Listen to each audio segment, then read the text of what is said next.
yeah, if you're 20% of my monthly profit and 50% of my monthly headache, then I need to replace you. You are listening to the Go Earn Your Salt podcast, brought to you by Salt Electrolytes. On this podcast, your host, Riley Rogers, that's me, explores the stories of people who get after it, get things done, and earn their salt. You will hear from high achievers who discuss what makes them tick, how they got to where they are today, and where they are headed tomorrow. Perhaps this podcast will help you go earn your salt.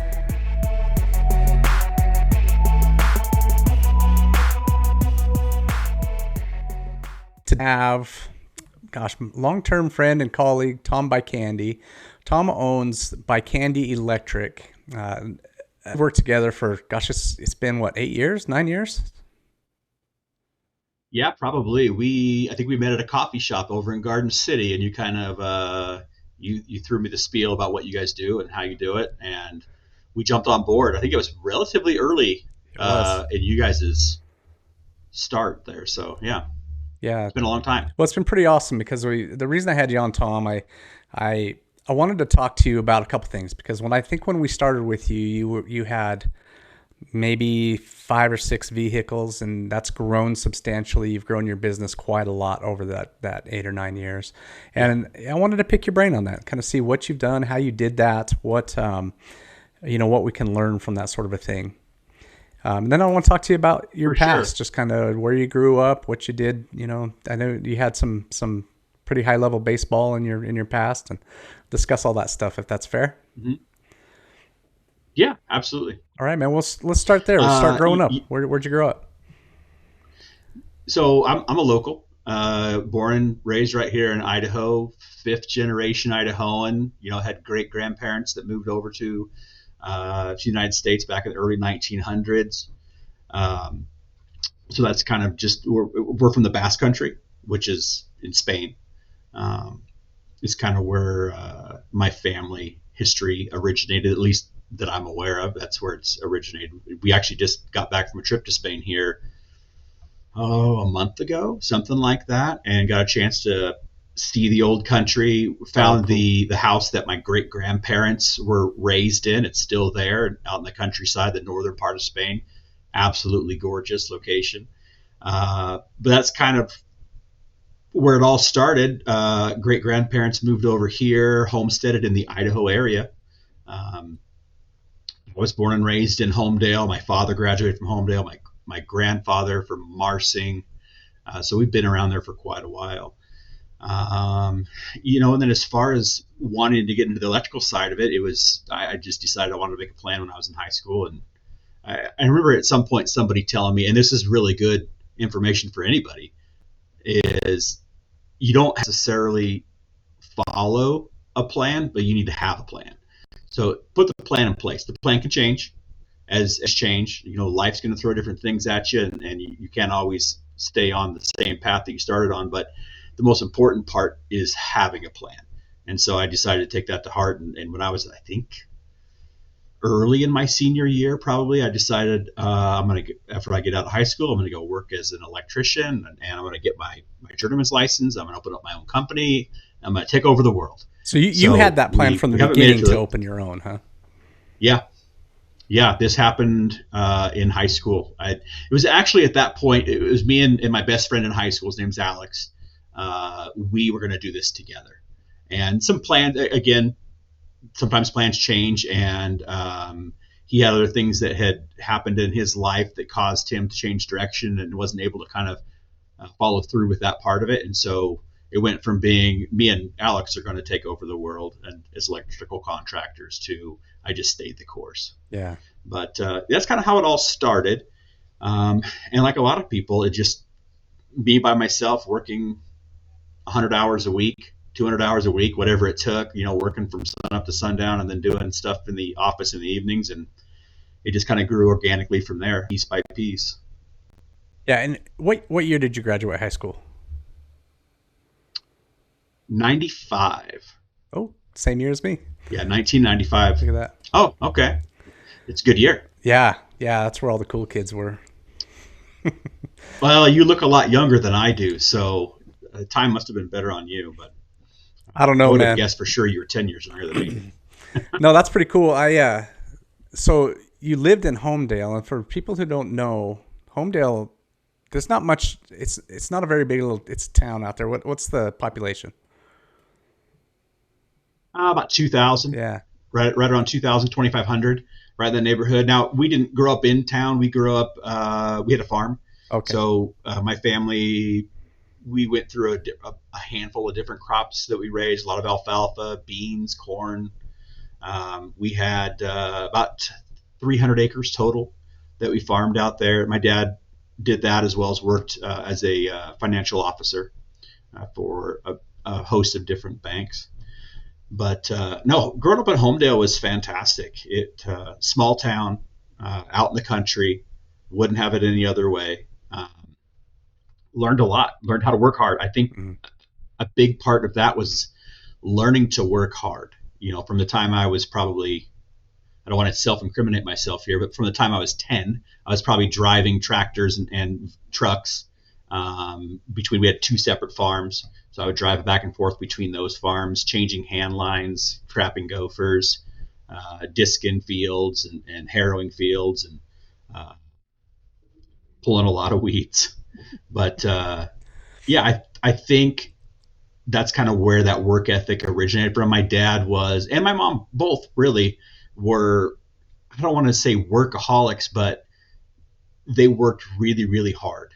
And I think that rubbed off on me a little bit, to where that's just kind of the way that life was. You got up and you grinded all day long. Um, so I probably owe a lot to that little community of Homedale and that farm and the upbringing that I had. I think played a big influence. And shout out to all my Homedale people out there. If any of them are watching this, love all those guys. Love that community. And even today, Homedale is an underrated community. It's really a great spot. So what originally triggered the interest in electrical? That would be that friend of mine named Alex. So Alex's father was really good friends with a gentleman who worked for Idaho Power. And this gentleman that worked at Idaho Power, they had mules for hunting Hmm. purposes, and he actually boarded them at an electrical contractor who's a really good friend of his. They boarded his mules there, and so they all kind of had their mules over there. And so my friend Alex has worked summers for this guy the past few summers. And then as we were getting closer to graduation, he's like, "Hey, I think I can get you a job with this electrical contractor that I've been doing, some summer work for."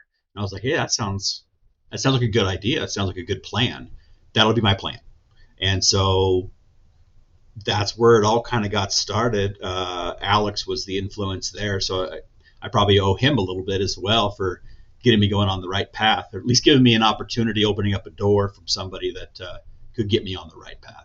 Yeah, it's interesting because you mentioned in there that you went into that job with the intent of one day starting your own.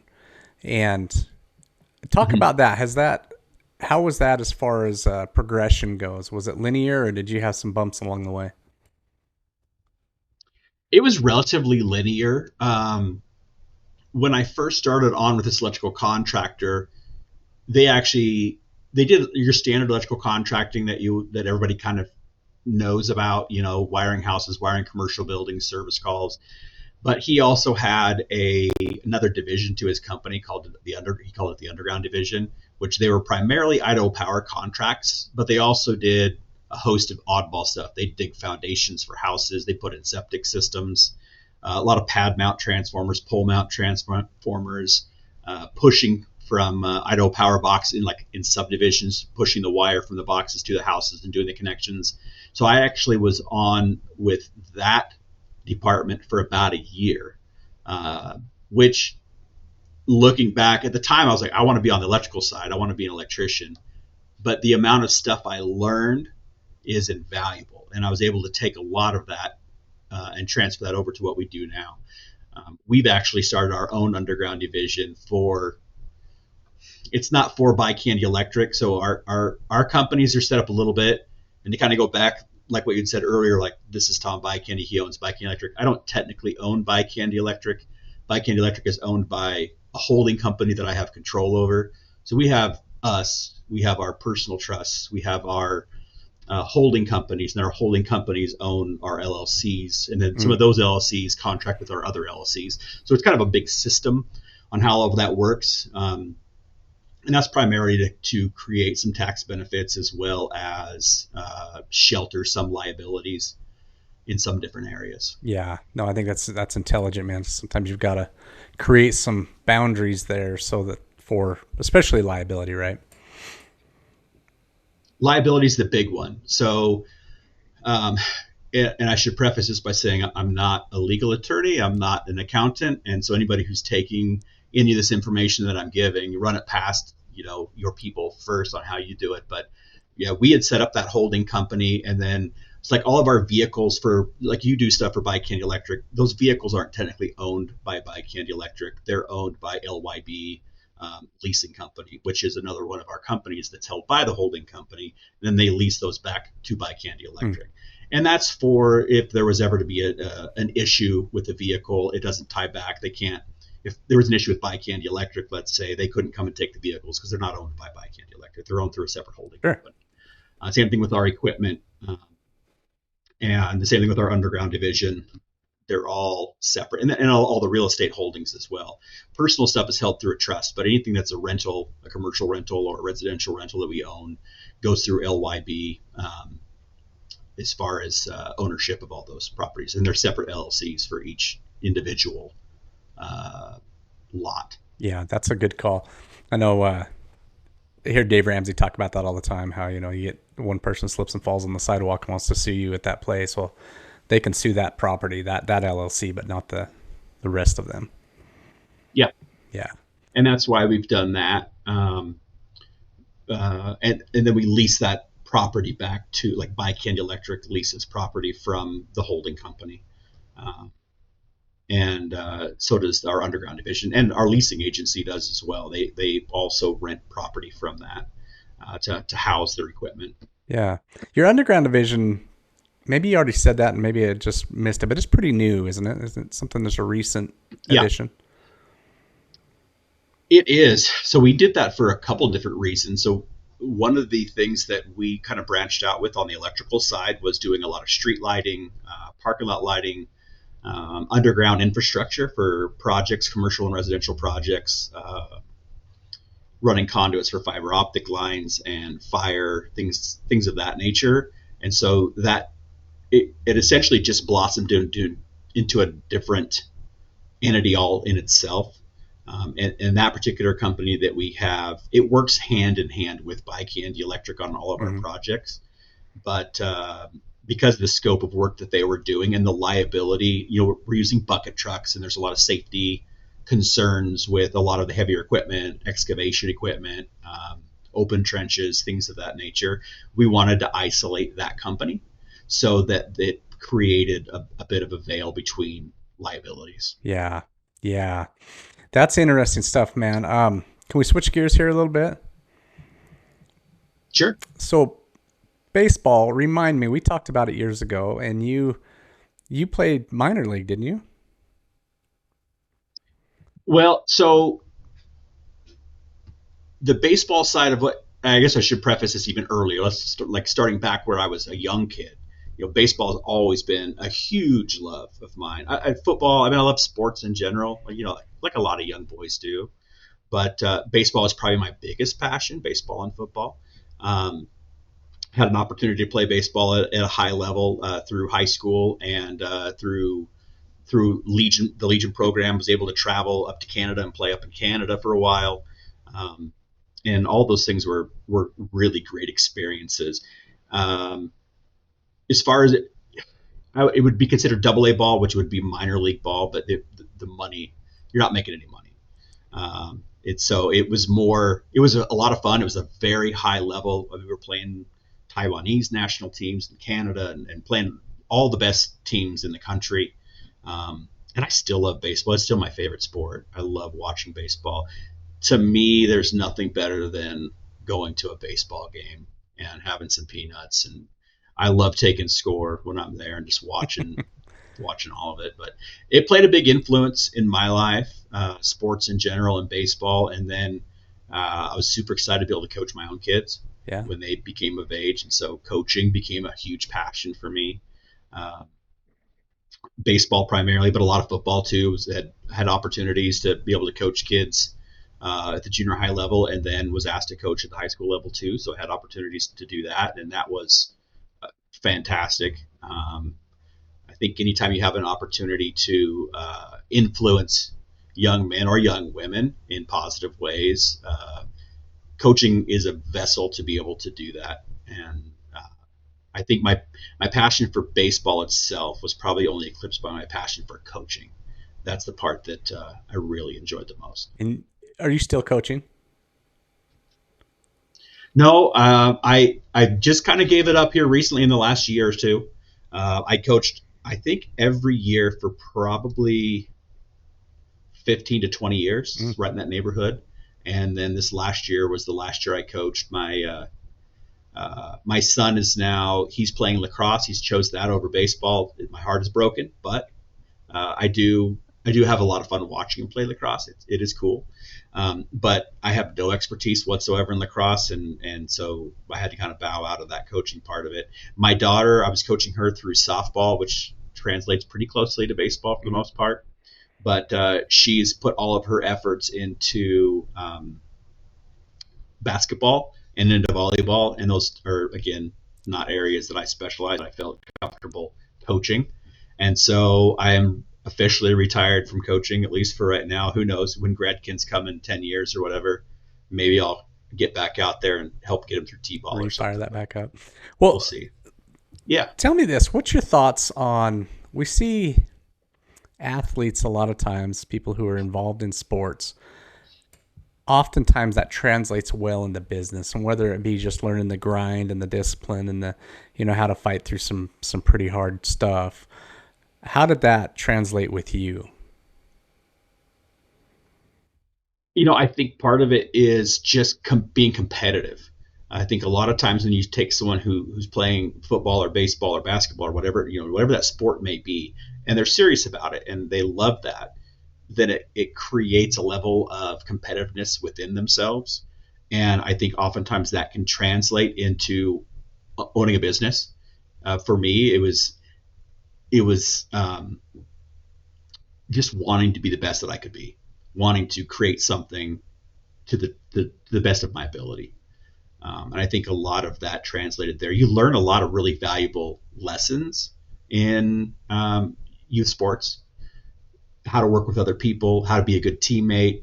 I think you really learn that by lifting. There's the old saying that high tides raise all boats.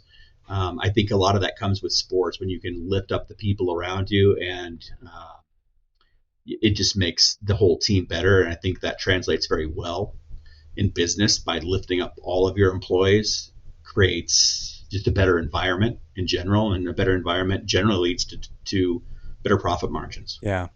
Do you find that translates when, business is competitive in general, right? But every once in a while you go Sure. through something where another company will take an account, or they, outperform you in some way, and you have to, it kind of conditions you for that, doesn't it?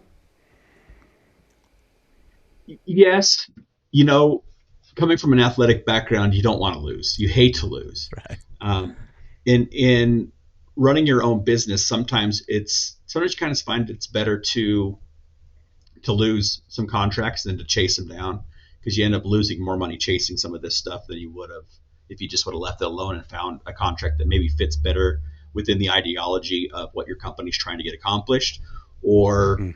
in my case, we do wire a lot of single family homes. We do a lot of everything. We wire a lot of houses, a lot of apartments, multifamily projects, commercial projects, street projects, public works projects. We do a lot of stuff. But what I have found is, as we've gone into projects that have less competition, you're going to be more profitable. Wiring single family houses it's difficult to make a lot of money there because the competition is super hard. It's just really thick. And that's part of the reason we started our underground division, was because the competition there is considerably less. Um, yes, we want to be competitive, but it is tough to compete in the single family market, uh, as an electrical contractor for sure. There's a lot of guys out there that are willing to do jobs to make nothing, get their foot in the door, or wages, right? or very low profit margins, literally. The state of Idaho has not helped that situation. The Builders Association's done a lot of lobbying through the legislature, and they've made, in my eyes, they've made some very poor choices in helping out our contractors. They're helping out what they are helping out is the homeowners association and the builders, but they have not helped our subcontractors. They've made it a lot easier to get your contractor's license. They've made it a lot easier to pass your journeyman's test. They've done a lot of things to dumb it down, to dilute it as much as possible, to create more competition. But more competition oftentimes means less profits. So, yeah. Do you the find homeowners association is not necessarily our friend? Yeah, I think that's a subject that we could do a whole show on that. Hey, business owners, I want to talk to you for a second. Do you have a retail space or a pro shop inside your business? If so, I want you to know something. Your customers are buying electrolyte supplements. The problem is they're not buying them from you. Salty Electrolytes can help with that with their wholesale program. They can bring those sales to you in-house so your customers get the electrolytes they deserve from the company they love most. All you have to do is head over to goearnyoursalt.com, scroll to the bottom of the page, and click on the link that says Apply for Wholesale. Or it's possible that there's a link in the description of this podcast. And now, my friends, go earn your salt. Do you find, you mentioned something earlier that's intriguing to me, because I've kind of made it a point in my business, both my businesses, about sometimes it's better to walk away from an account than it is to try to chase that. And I think what you're getting at there, I'm hearing, is that some fit better than others. Some people you're designed to serve them perfectly, and other ones you're really not. And so it's better just to let that one go to somebody who can and get more of the same. Is that what I'm hearing? Yeah, and I would even expand on that in several different ways. So one would be exactly what you're saying. Maybe that particular contractor that you're doing work for just doesn't really fit within the wheelhouse of what you are set up to do, and so you have a hard time making that work from a profitability standpoint. Sometimes a particular contractor, everything for them is about just the dollar, and they're going to bid you out on every single project. There are 10 different people, and they're only going to take people who are going to lose money on those projects. Yeah. And so you're kind of wasting your time if you're chasing those all the time. And then third, I have a philosophy, and if you are, say, 20% of my monthly revenue, but you're 50% of my monthly headaches, then it's time to let you go and find somebody else. Some contractors that you do work for, whether it's residential or commercial or public works projects, pick the one that you want. Some contractors are clockwork, and they're easy to work for. They do what they say they're going to do. Jobs are always ready. Projects are organized, and those are the ones that you want to pick and choose. You want to get those guys that you know that you can show up. It's not necessarily you're getting a more per square foot on those projects, or a lot of times the numbers originally look good, but they're not. If you're working for companies that are poorly organized, even though you originally think you're going to have a big profit margin, you're not. It's just the way it's going to end up working. You're going to spend too much time coming back and taking care of issues. And so again, if you're 20% of my monthly profit and 50% of my monthly headache, then I need to replace you. Yeah, it's interesting because in our mobile oil change company, we have, both my companies, but in the mobile oil change in particular, we have written criteria that customers have to meet, right? I'm curious if you have that actually written in policy. I have it written in policy. Not that the policy is internal. It's not something it's not a contract that we have them sign saying you need to perform at X, Y, or Z in order for us to be able to continue maintaining operations for you. But internally, we have processes in place that these are the expectations, and if we have individuals or companies that we're working for, if they can't meet these, whether that be a payment schedule or a project readiness schedule, whatever that is, then we essentially just get out of that situation and move on to other people. Yeah, it's interesting you mentioned payment and project schedule, because that's actually two of ours. Two of our, and like I said, I have it written, but it's one of them is if they're slow to pay, man.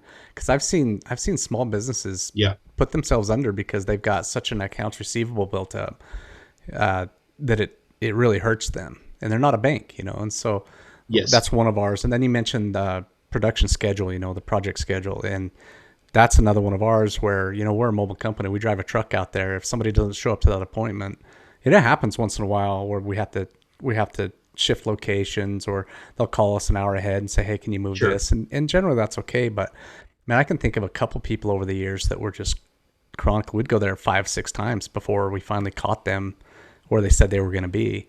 And yeah, man, those guys. Am I one of those people, Riley? Nope, you are not. That's why we're still homies.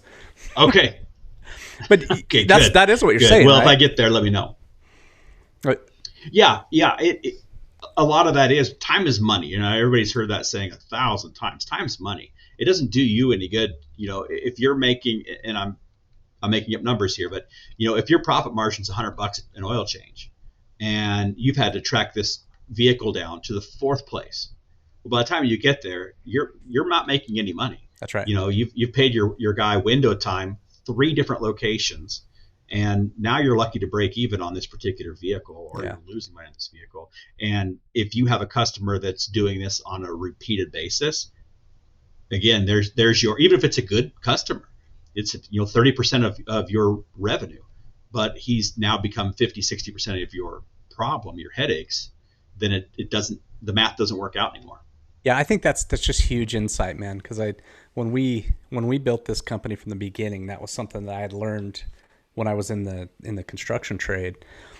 You work with new construction, and you mentioned builders that want to bid you on every job, and they're not working with anybody who's not losing money is how you put that. And I remember those things. So we just decidedly didn't work for builders when we did that, and unless they would follow the same rules as far as money down and pay on completion and all the criteria we had then too. So when this business came around, I put those same things in place. And now what it's created is I've got 200 customers that I love every one of them. They pay me on time. We have great relationships. There's no strain there where somebody's backlogged and owes me money and I'm, hesitant to do work for them because I don't know if I'm going to get paid. And I think that's what you said there, just brings a lot of wisdom and makes business a lot more of a pleasant experience. Yes. It's very easy to get caught up in big accounts, large accounts. For instance, if you get an account for ABC Transportation or whoever, and they've got 500 trucks, it's a lot of money. It's a lot of maintenance. But if it doesn't matter how much money that is, if you're constantly chasing them down, if they're paying it 60 or 90 days, and so now you've got $200,000 worth of inventory that you've used for them, and they're taking 90 days to get paid. They're asking you to float a lot of capital. Right. But we also use that a little bit to our advantage, I think. Some of our larger contractors, and I'm not going to name names necessarily, but we have some larger contractors that we do work for that are hundreds of thousands of dollars a month, $3,000-$4,000 a month of stuff for, and they take 60, 90 days to get paid. So I very well may have well in excess of $1 million in receivables for them that is not necessarily past due, but it is 60 days or plus. So it's a lot of capital that gets tied up. The good part about that is there's a massive amount of competition that can't do that. And so they're not able to do these people's projects. We've kind of, over the years, been able to put ourselves in a position where we have the capital available to be able to do these with these projects. We know we're going to get paid. They're really good companies. We know we're going to get paid. It's just the way the projects work for them. We put in our draws. Their draws have to go through development companies, through ownership companies. Those have to get approved. It's got to go back to them. It's got to go to us. And it's a 60 to 90 day process. Yeah. And if you're a 6 or 7 man shop, and you got to float $500,000 for 90 days, well, good luck. You're gonna go under. So what I would say to a lot of these younger guys who are wanting to chase that kind of stuff, if you don't have the capital available, I would avoid those projects because you can get upside down really fast Yeah. and just be done. Like your doors will be closed before you even know it. No, and that's exactly what I'm getting at, right? Is the wisdom involved in understanding percentages. You know, you can do a certain amount of that work and it's okay. But if you let it get too Mm-hmm. far, man, you're in trouble. Yeah. Well, another question I have for you now, this switch still on the subject of business, but you have family members working for you, and you have ever since I've known you, that Mm-hmm. it seems like you guys do really well with that. But I know that with a lot of business owners, working with family is a source of contention. How have you navigated that?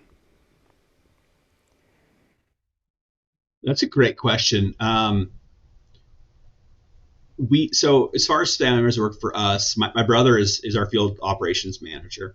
He kind of wears quite a few different hats, and I think it's easier from my perspective. I think it's easier sometimes as a business owner to be harder on family members because your expectations of them is higher, and so you have to be very careful not to show your disappointment or your anger and tone it down and be able to work through issues because you're I don't care who the employee is, you're going to have issues at some point. Somebody's going to make mistakes. It's inevitable.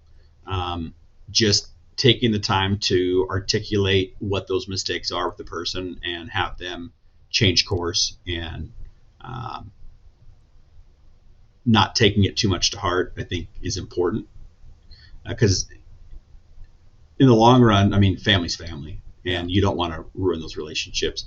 Also, my wife, she works for our company. She's our CFO. I, I, I definitely don't ever tell her if she's made a mistake because for two reasons. One, that would be foolish on my part, and two, because she's never made one, and so so Oh I don't no, have to. that's pretty awesome. No, because spouses working Yeah, together, that can also be a thing, right? yeah. I think our particular jobs, the job that she performs and the job that I perform, they work hand in hand. But I just trust her to do her job. She trusts me to do my job, and there's really no contention between us. I have 100% faith that she is going to get everything done correctly, um, and I think she has the same in me. I don't want her job, and she doesn't want my job, and so I just trust her to do what she needs to do, and she does the same for me. I think.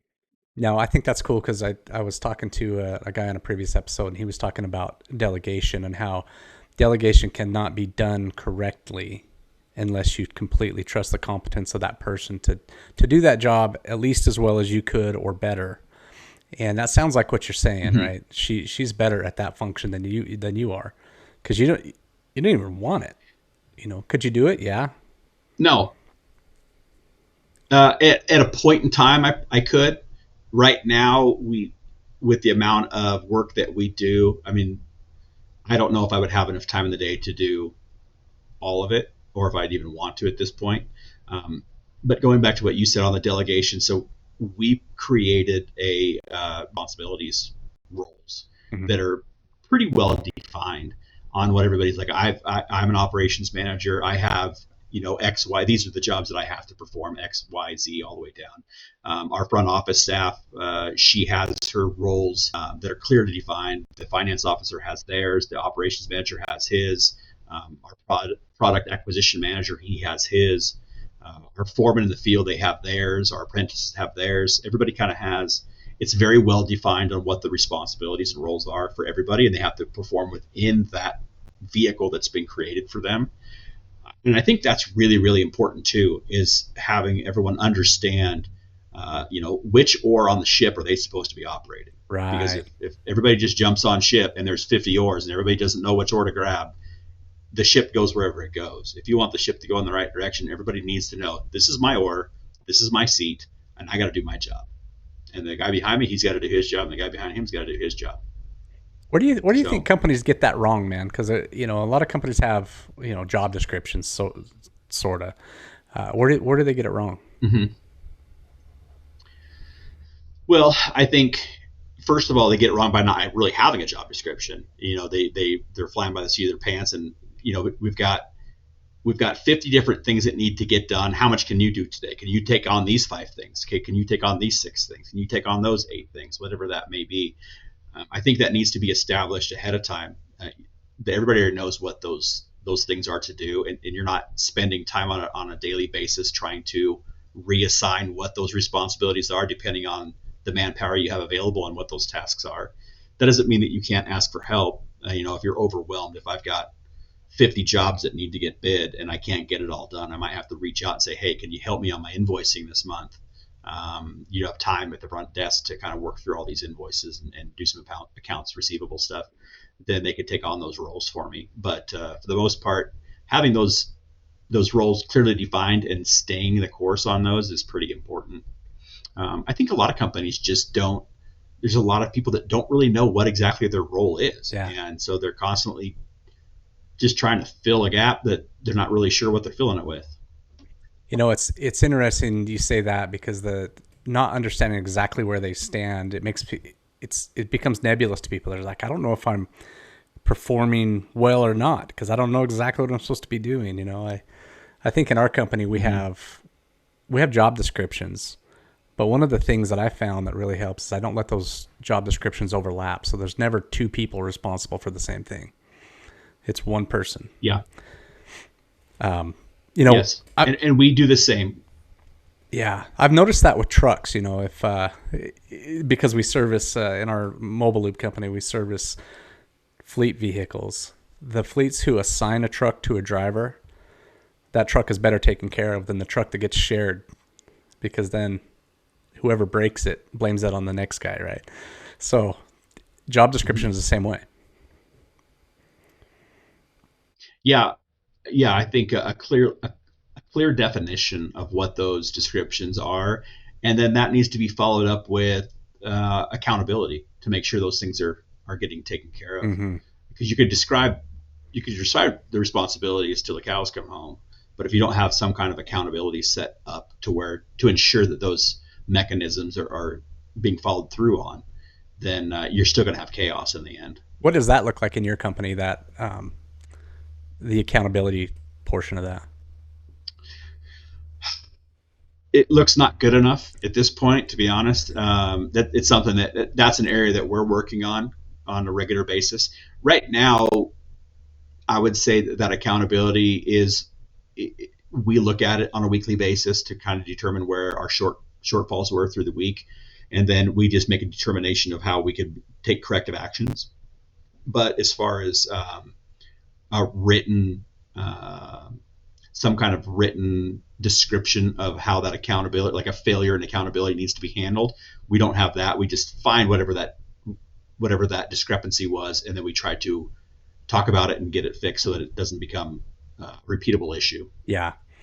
Well, that's great. That correcting someone. So from a management ownership perspective, if you have a corrective action, do you have how to ask this question? I've always really subscribed to the belief that if you're correcting somebody, especially if it's a failure, they've done something, that's damaged maybe something or someone or a relationship in the company, that I will correct my guys in private, just one-on-one. If they've screwed something up, man, we're having that one-on-one talk. Where if I'm praising them for something they did, I like to do those publicly so that their cohorts hear that, their teammates hear that. So how do you handle that kind of thing?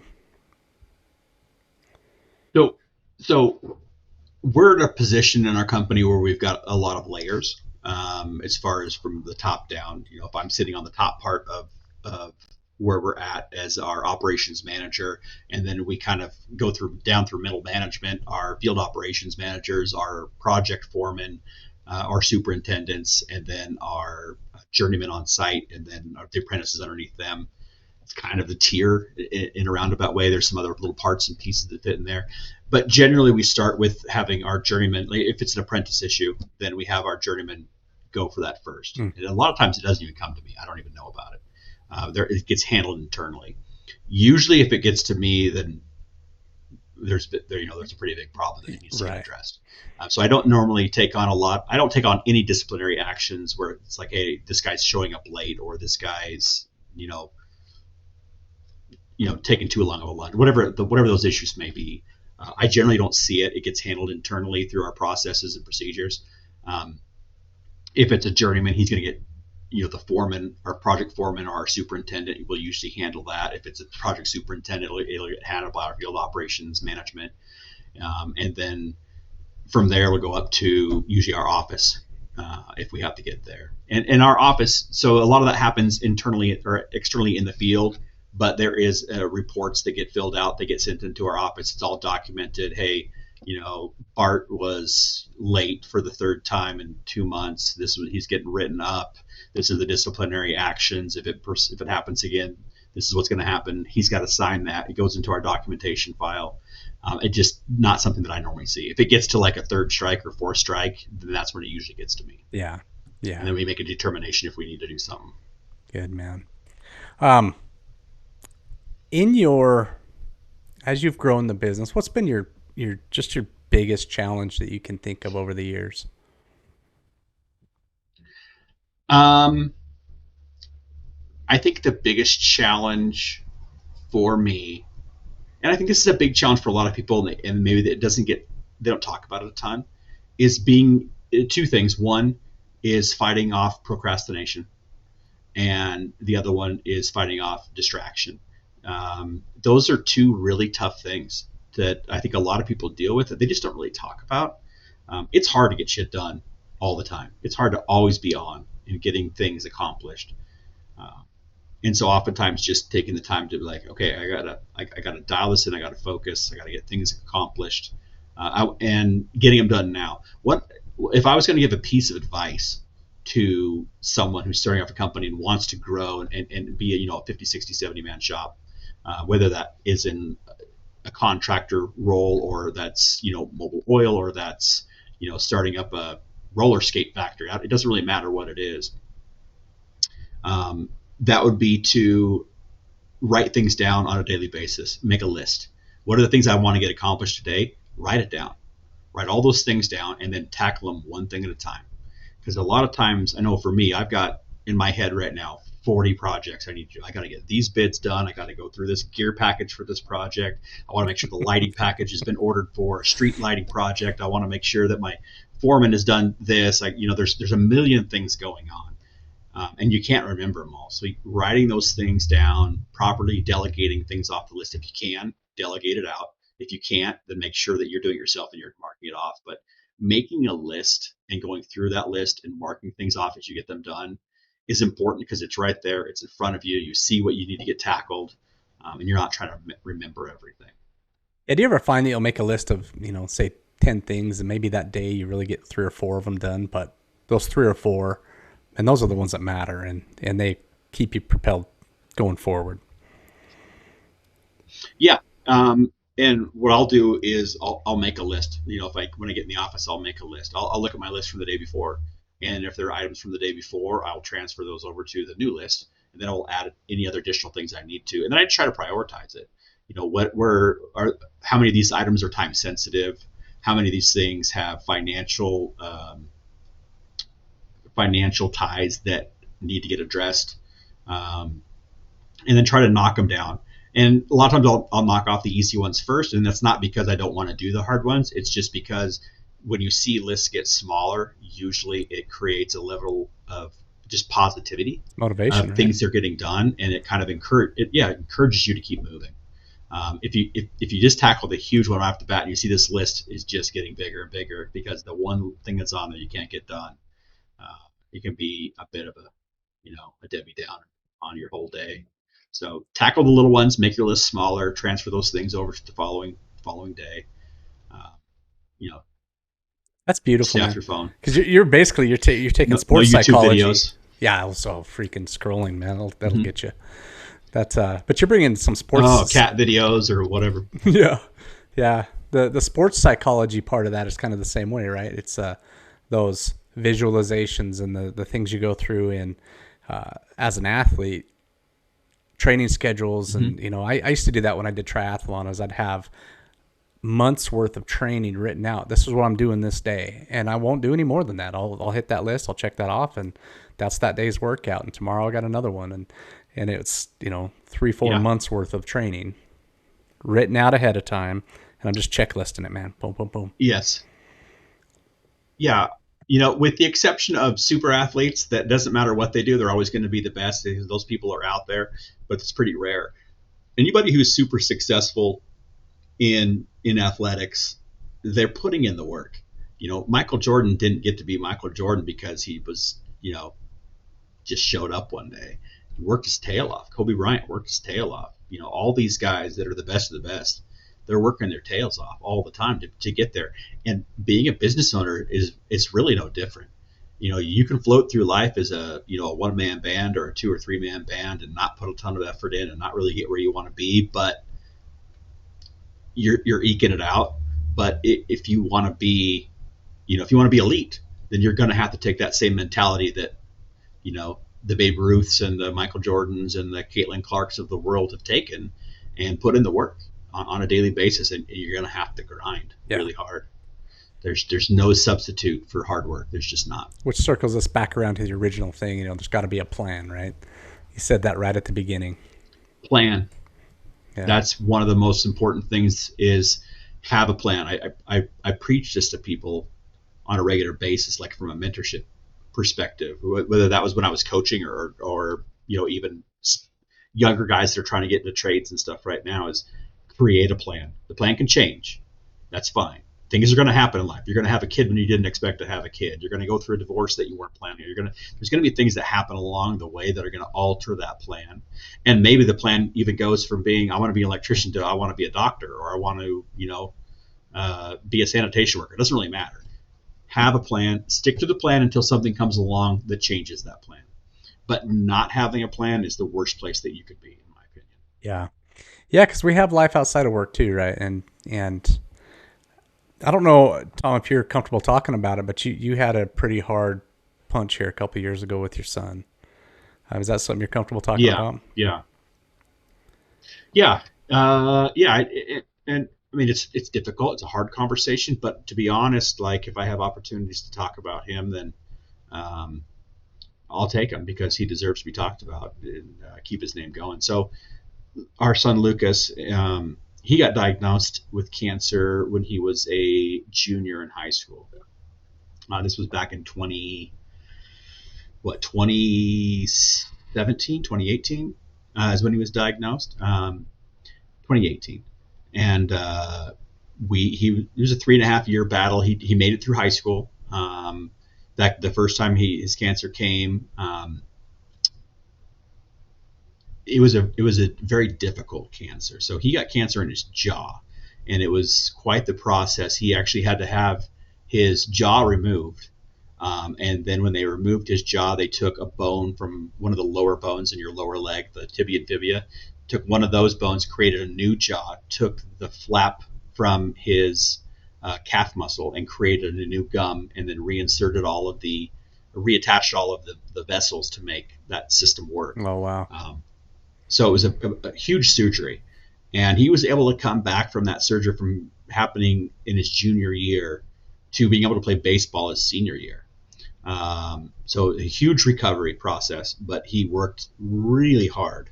And I'll say this, Lucas, he really took that role on of hard work. That there was nobody who worked harder. He's a kid who was up at 5 o'clock in the morning to hit the gym, to work out, to do everything he had to do. He's a crazy hard worker. He was, he played varsity baseball his freshman year. He played varsity football his sophomore year. Is one of the only kids that could end up getting bring up to do that. He was a two-way starter. I mean, just an incredible kid. It was a youth leader for our church programs. Just a very gifted individual, athletically, personal, you name it. He's the child that anybody would want to have. great kid, great student. Was able to attend 1 year of college at University of Phoenix, which is a great school. Was made the dean's list the semester he was able to go there. So overall, just an amazing kid. Learned a lot of lessons from him. He was a kid who was never going to give up. Fought the entire time. Never had a negative thing to say. Never felt bad for himself about it. Never complained about anything. Uh, just a lot of incredible lessons. He touched a lot of people's lives in who he was as a person. Um, when we lost him in October of 23, in fact, it was a tough month, but my father died October 1st of 23, and then my wife's father died October 17th of 23, and then Lucas passed away on October 27th of 23. So all of them passed away in the same month. Oh So my. it was just an incredibly difficult process for us. Um, I think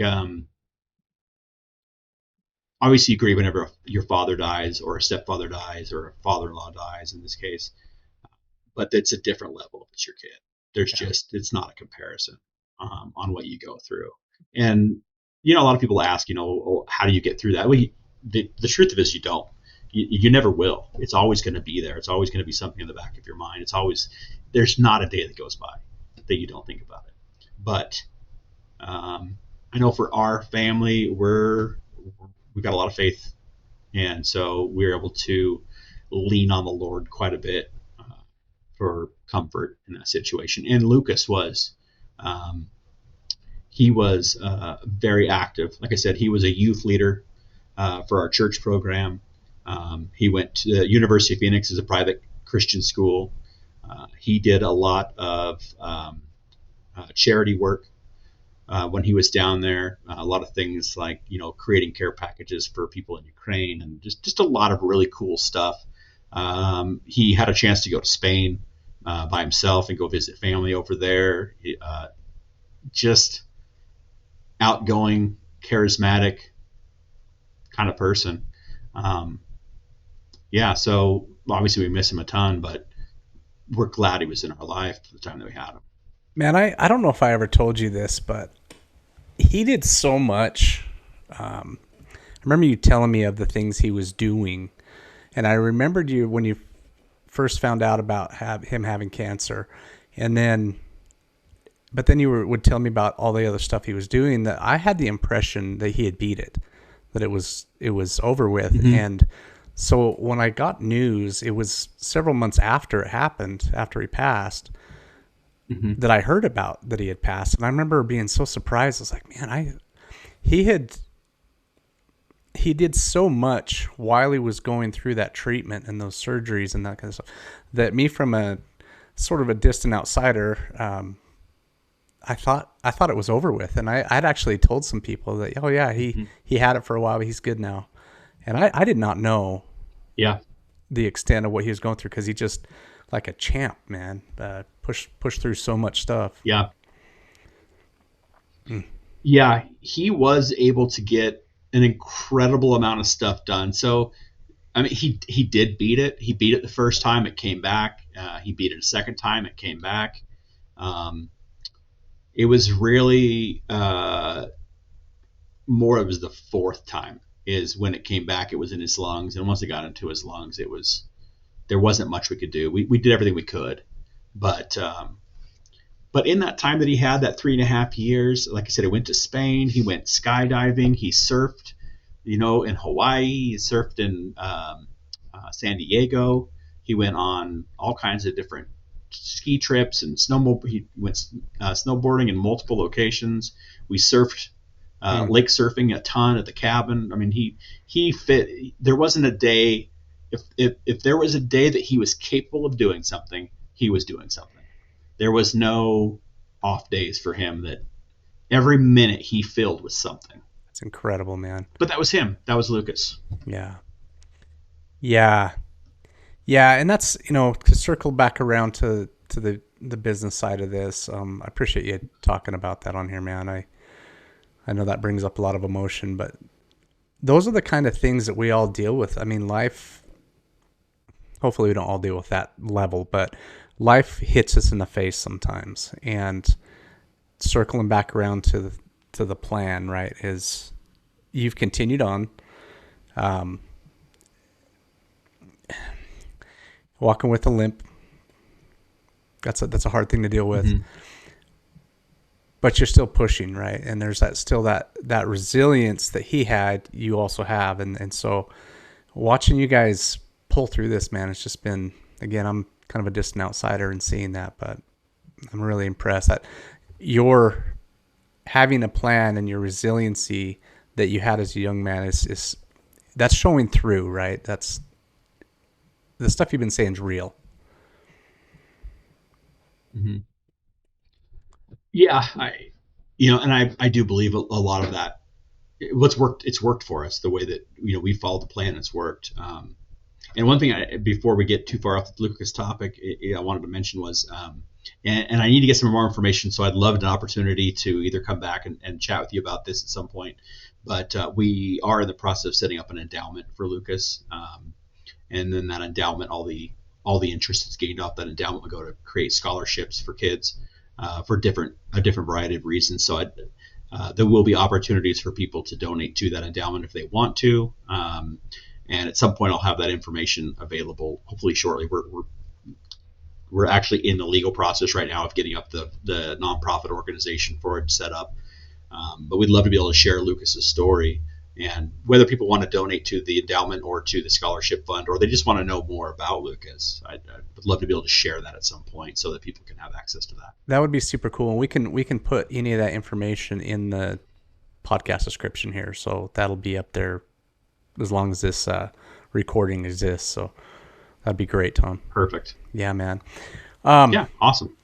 Little lighter stuff here. What is... this is called the Go Earn Your Salt podcast. What does that term mean to you? Go earn your salt.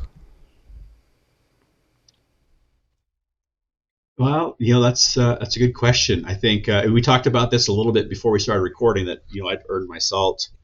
Right here you can kind of see it on there. The salt rim that, on your hat. Yeah. That. Yeah, and that's earning your salt. No one's going to save you.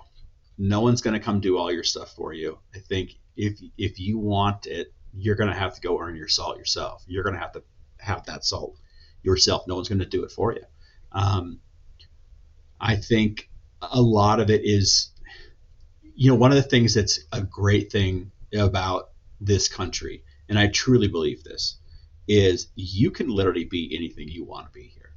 It just is all dependent on how much work you're willing to put in. When I graduated high school, I had $300 and I didn't have a car, and I was able to get where I'm at today. So yes, is it easier if you come from a family that's going to start you off with $1 million in your bank account? Sure. But I think earning your salt yourself gives you a sense of gratitude for those things that you've earned. And I think that can be compounding. There's no better feeling than knowing that you've earned something yourself, and you've done it yourself. I would say earning your salt is putting in the work and the effort to get where you need to be, without the expectations of someone coming to save you along the way. Yeah. No one owes you anything, do they? No. One of the things I think about a lot is, I think everybody feels this way for the most part, but like right now, Riley, you could look back 10 years and be like, I wish I would have done this. I wish I would have done that. Like 20 years ago, I wish I would have started working out. I wish I would have started doing this. I wish I would have started doing that. Like right now, jiu-jitsu is a pretty big influence in your life. I'm assuming you're still doing quite a bit of that on a regular basis. I see your little, I don't know if it's Twitter or whatever, your Instagram Facebook stuff. Yeah. Being able to complete the climb to mastery requires the proper nutrition. This is why it's important to take in a potent blend of electrolytes that is in tune with your output and brings strength to your goals. This potent blend is only found salt electrolytes. Salt targets your depleted electrolyte levels with a boost of hydration and health. It gives your body the baseline recovery it needs.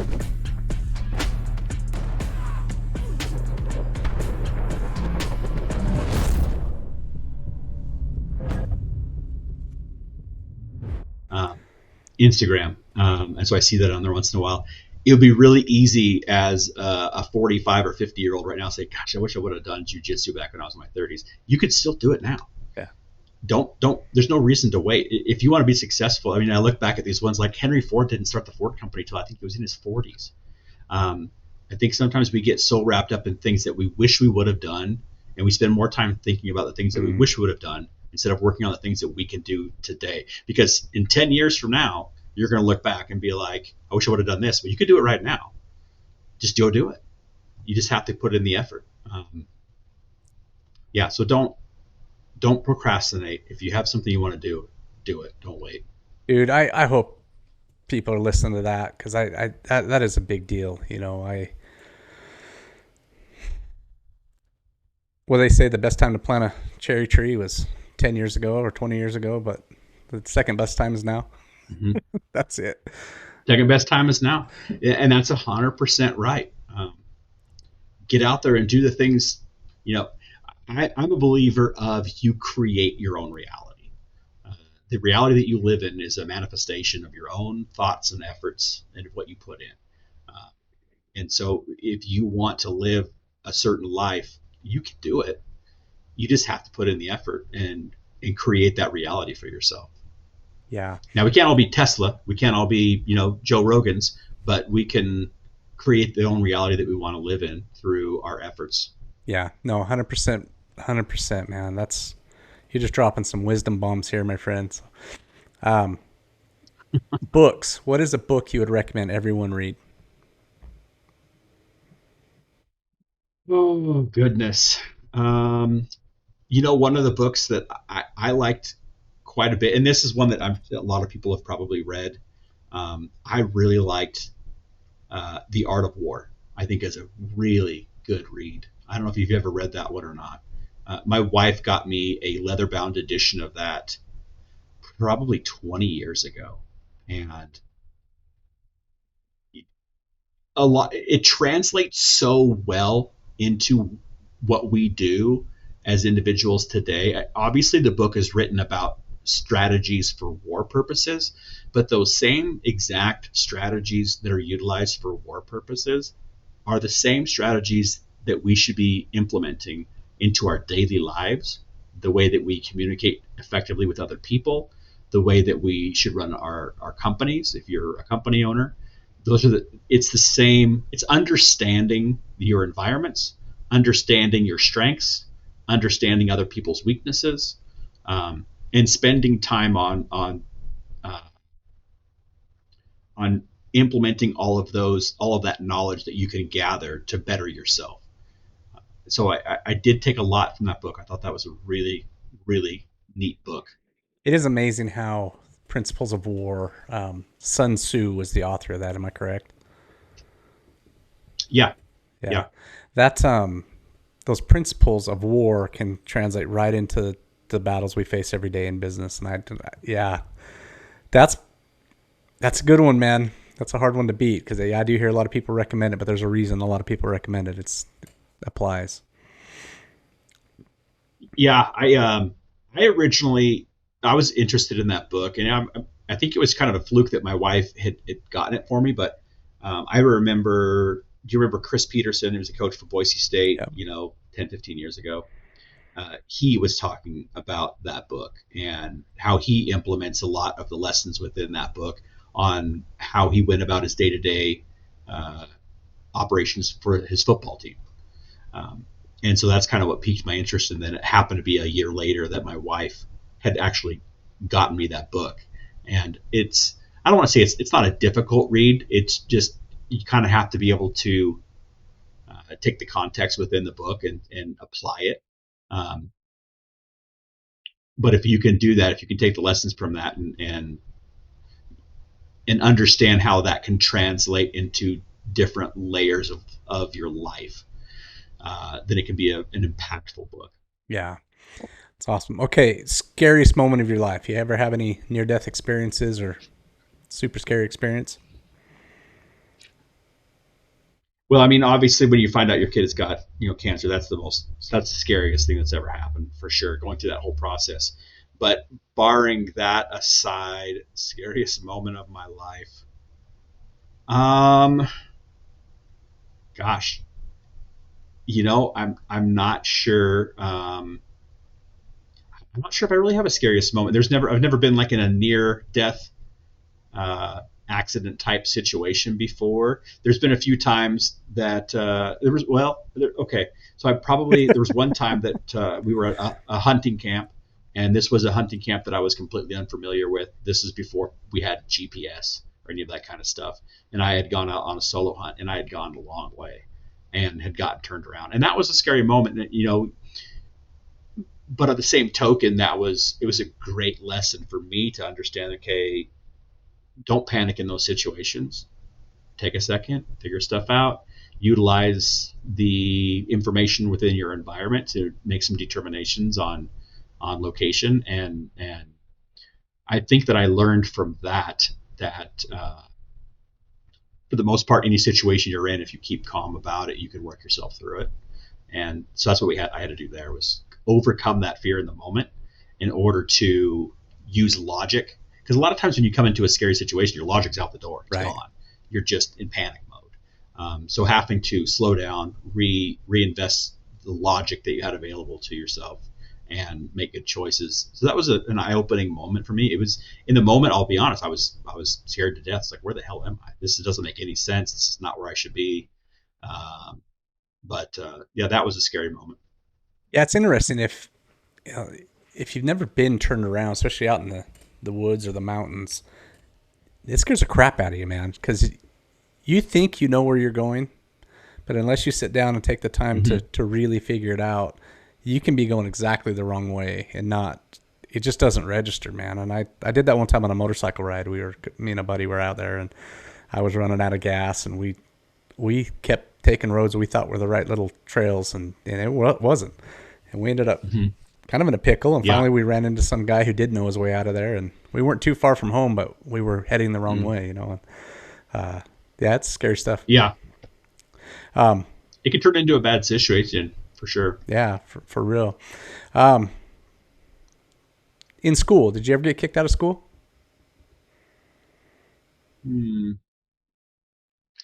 Let's see here. Not like on a permanent basis. I'm sure that I had some suspensions here and there. So I was not a great student by any stretch of the imagination. It wasn't that I lacked intelligence. It was just I lacked interest, I think. I mean, for me, like, school was a place to go and hang out with friends, and it was opportunities for sports. A lot of the school, a lot of your sports were because of the school systems. Sure. It was later on in life that I kind of figured out that I needed to apply myself. But I remember I'd gotten kicked off the bus. We called them pink slips. We got pink slips for fighting on the bus. So, which essentially you get pink slips, you get kicked off, for X amount of days. So yes, I had received pink slips on the bus for fighting. I'd been kicked out of school a couple times for like a day here, day there. I honestly can't even remember. I think it was mostly for fighting. I never did things like, drugs or bring, liquor or something to school. Nothing like that. You're just nothing cool. Scrappy farm kid, man. It's on my list of questions to ask you was, have you ever been in a fight? So detail that one out for us. Well, I think all boys at some point, they get into some kind of scruffle, whether that's just you got each other in some kind of a neck hold, and you're rolling around in the grass when you're in grade school or something. But yeah, there was a handful of fights between junior high and high school. I was never an instigator of fights, but I was also too proud to ever back down from one at the same token. So, I remember the first real fight I was in, well, probably the second. The first real fight that I was in was pretty short lived. The other kid was mostly a lot of talking, not a whole lot of action. But that lasted all of about 10 seconds. And then the next fight that I got in, I got the shit kicked out of me pretty good. So, but this was a kid who was considerably bigger than me. I didn't want anything to do with him. He was a big bully. But he got his later on. I had friends that had older brothers that took care of that problem. So it's good to have friends with older brothers. Yeah. But no, not a ton. 2 or 3.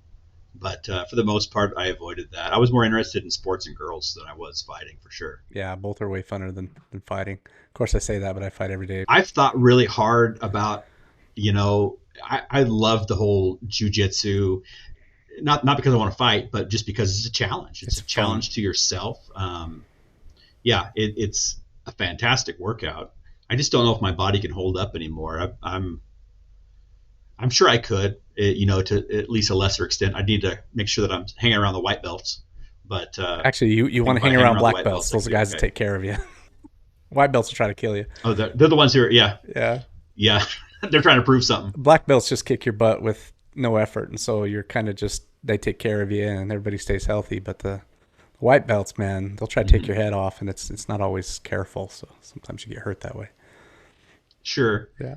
They don't know where their limitations need to start. That's exactly right. They don't have the feel for it yet. So yeah. Bucket list challenge, man. What's next? You got something you want to do? Yeah, we got a handful of things that we're kind of working on. Like I said earlier, we're setting up that endowment for our son. That's a big one for us to get that money set aside and let that start accumulating interest so that it can go to help scholarship kids. The scholarship will end up being kids within the community that we're in that need it for different reasons. It'll be the Live Like Lucas scholarship. So it's kids who really, it's not necessarily tied to a financial issue or a disability issue. It's tied to kids who just live their life the right way. I'm writing this down because I want to remind you to get me info on that, okay? Yeah, for sure. Yeah, I will do that and then let you link it however you need to. And we're actually considering setting up 2 separate endowments. One that goes through the school system to scholarship those kids, and then another one, endowment that we're planning on establishing that will go to just the community in general. And that one will be to help local children that are going through situations similar to Lucas, and it'll go to help things like hotel costs and travel costs, food costs, for kids who are needing to travel for medical expenses. Well, I love a couple things you said. I'll definitely get all that information. Yeah, that'd be awesome, man. Mm-hmm. There was a couple things you said there. One is to have it in the local community. I'm always much more eager to get on board with things like this where you have a personal touch on what's happening in that individual situation. Because I see some of these charities that are kind of disconnected and they're wanting to raise funds for stuff outside of their own community, and sometimes that's kind of that's open for fraud a lot, right? You can get people who are applying for stuff that you just don't know their situation, but where it's in your own community with people it's really easy to have those funds go to the right places. I like that. Yeah, for sure. One of the things that we're planning on doing is we'll have a board, and myself and Allison will sit on that board, and we'll have probably a 5-person board. And anybody who wants access to these funds, scholarship funds, they have to write a letter.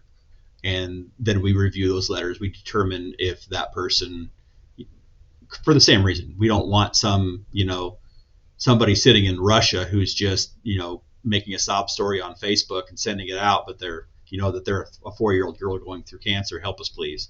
And then we're sending money to the wrong people. We want to be able to vet a lot of these applicants and make sure it's going to the correct locations. We're gonna be the Doge portion of the whole process. Yeah, that's a lot easier to get on board with, man. I think that's really cool that you're doing that. We'll make sure we get that stuff as soon as you get it all set up. We'll make sure we get it on here. Okay. Yeah, that'd be awesome.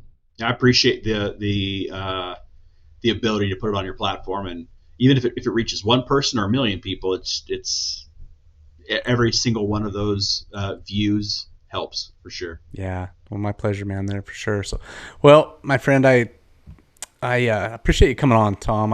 It's been insightful. Got me a little emotional there for a little bit too. I just appreciate you being willing to come on here and talk to us. You've dropped a lot of wisdom. The business insight you have there, it's pretty cool to talk to a lot of business owners because there's some common threads there. And that question, have you ever been kicked out of school? Almost everybody so far has said yes to that. All the business owners anyways, they just tend to have that personality like, lock me down in a desk all day. That's not fun, but super smart, super intelligent. It sucks. Yeah. It's one of the worst ways to learn. I don't like it either. I appreciate you having me on. Yeah, it's been an absolute pleasure. From here, Tom, go earn your salt, my friend.